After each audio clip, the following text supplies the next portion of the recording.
தக்காளி கிரேவி செய்வது எப்படி அப்படின்னு இந்த வீடியோவில் நம்ம பார்க்கலாம்.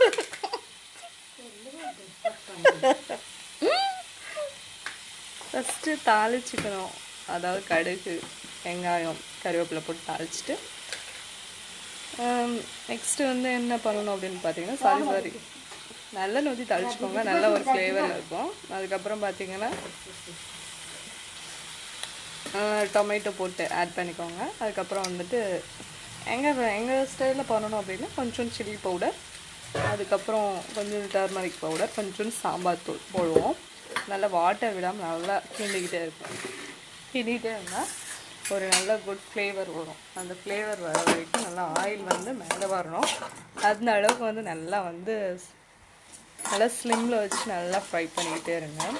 அந்த நல்லா டொமேட்டோ வந்து நல்லா பாயில் ஆகும்.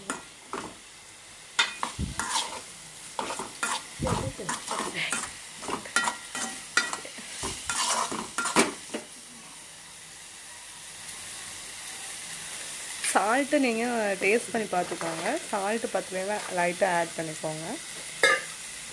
லாஸ்ட்டில் கொஞ்சோண்டு பெருங்காயத்தூள் போட்டுக்கோங்க. ஏன்னா டைஜஷன் ஆகணும் அப்படின்னா கொஞ்சம் லைட்டாக ஆட் பண்ணிக்கிட்டீங்க அப்படின்னா ரொம்ப நல்லாயிருக்கும், டேஸ்டியாக இருக்கும்.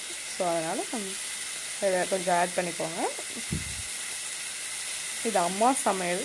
ஸோ அதனால் வந்து அம்மா குக் பண்ணுறது எப்படி நல்லா தானே இருக்கும். ஸோ அதனால் ட்ரை பண்ணி பார்த்துட்டு எப்படி இருக்குன்னு கமெண்ட் பாக்ஸில் கமெண்ட் பண்ணுங்கள்.